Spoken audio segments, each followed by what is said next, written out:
everybody, welcome back to Goodnight Lighthouse. I'm Miss Dorothy and I'm here to read you another story. And I'm going to read you a story tonight out of a book that was given to me from some of my friends. You remember I told you about my friends. They're three sisters, Ella, Charlotte, and Amelia. And they gave me this great big book about Alfie and everything he does outdoors. And we already read the book about when him and his dad went camping. Well, there's another story in here that is so exciting. And it's called Lost Sheep. Lost Sheep. This is about when Alfie goes to visit Grandma's house and she has all these different animals on her farm and one of the sheep gets lost. And Alfie has to see if he can find it. I wonder if he does find it. I wonder how he gets it back with the other sheep. This is an exciting book. We're going to need to get into it with Ella and Charlotte and Amelia. Are you ready to get into another great adventure book? Good. I need you to sit up and listen up, because here we go. The Big Alfie Out of Doors Storybook by Shirley Hughes. Lost Sheep. Grandma's house had a long garden at the back and a small garden in front with a gate which led into the lane. If you walked one way, you came to the road and more houses. If you walked the other way, up the hill, there were trees, hedges, and fields. In the fields lived cows and sheep. The cows went up to the farm twice a day to be milked. They walked, follow my leader, in a long, straggly line. The rest of the time they stayed in the field munching.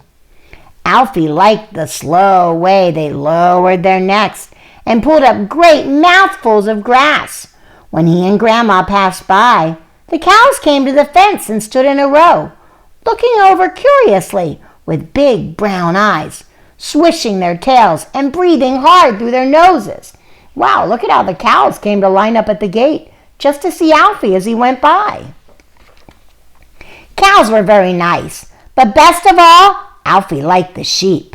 Sheep were his favorite animals. He especially liked the ones with black faces and bony black legs sticking out below their large woolly bodies. The field where the sheep lived was further up the hill. When Alfie climbed the gate to say hello to them, they trotted away and stood baa-ing at him from a safe distance. One day when Alfie and Grandma were out for a walk together, they saw a black-faced sheep standing in the middle of the lane, all by herself. She was baa-baaing very loudly at the other sheep, and they were bang back from behind the fence. "Oh dear, that sheep's gotten out somehow," said Grandma. "She must have gotten through a hole in the fence." "I think she wants to get back to the others," said Alfie.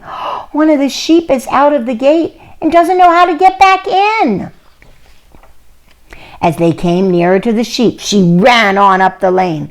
Every so often she stopped and looked through the fence as though she was trying to find a way back. But when Alfie and Grandma came close to try to help her, she shook her woolly tail at them and ran on. She wouldn't let them catch up with her. The more they hurried behind her, the faster she ran. Soon she had left her own field behind and reached another field full of cows. They put their heads over the fence and mooed at her. The poor sheep baa-baaed back. She looked very puzzled and lost. "Oh no, she keeps getting further away." Then she ran on again. She ran to the top of the hill where big trees grew on either side of the lane. "We'd better not follow her any further," said Grandma. "She'll just run on, and we'll never be able to catch her." Grandma's right. The more they go after her, the more she runs away. Alfie and Grandma stood still and wondered what to do. The sheep stopped too. She stood a good distance away, but she turned her head and looked at them and baaed anxiously. "Let's just stand here for a while and see what happens," said Grandma. Alfie and Grandma stood together, hand in hand on the grassy bank. Alfie found it very hard to stand still for so long, but he pretended he was a tree growing by the side of the fence, and that made it easier. For a long while the sheep just stood and stared at them. Then she started to trot back down the lane towards them. Grandma and Alfie squeezed each other's hands tightly. They stood as still. The sheep came nearer and paused. Then she stepped daintily past them, holding her head up proudly and pretending not to notice them at all. They were so still that the sheep felt safe and walked right past them. Alfie and Grandma stood and watched her long, woolly back hurrying away round the bend in the lane. They waited a while before they started to walk home. When they reached the field where the sheep lived, the lane was empty. "Our sheep must have found her way back into the field with the others," said Grandma. Alfie climbed the gate to look. The sheep turned their heads to look back at him. It was very hard to tell which one was the one who had got lost. "Well done, black-faced sheep," shouted Alfie, waving.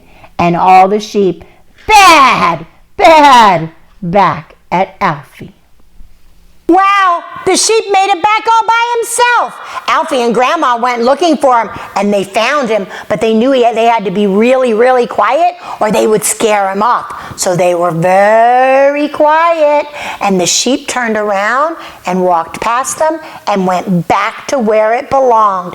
And Alfie and Grandma got to go on a great big adventure just to find that lost sheep. Isn't it funny how Grandma and Grandma had so many sheep, but even one was important to her? You know, that reminds me of a story in the Bible, because there's a story in the Bible that talks about how God loves us and how if one of us got lost, it didn't matter how many there were, he would just stop to find us, just like a shepherd finds his lost sheep. That's how much a shepherd loves sheep and how much God loves you and me. I love this book.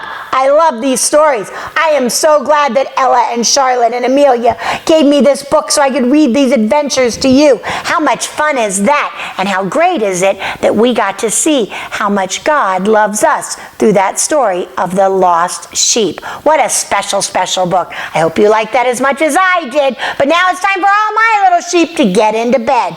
I need you to get under your covers, get cuddled up, curled up, ready for a really good night's sleep. And tomorrow, be very careful you don't get lost. But remember, Mom's going to come and find you if you do. So stop, stand still, and wait for Mom to come find you. Don't go wandering around. Don't wander off. You wait for Mom to come help you. And the best thing to do is not get lost at all. And the best way to do that, obey, and obey right away. And then come back and see Miss Dorothy, because I'm going to be sitting right here, ready to read another book to you. Bye! Thanks for reading with Miss Dorothy. I hope you enjoyed this book, and I hope you'll come back soon to read another. What's your favorite book? Drop Miss Dorothy a note and let me know. I'll go find it, and I'll read it to you. Be sure to subscribe, like, and share. I'll see you soon.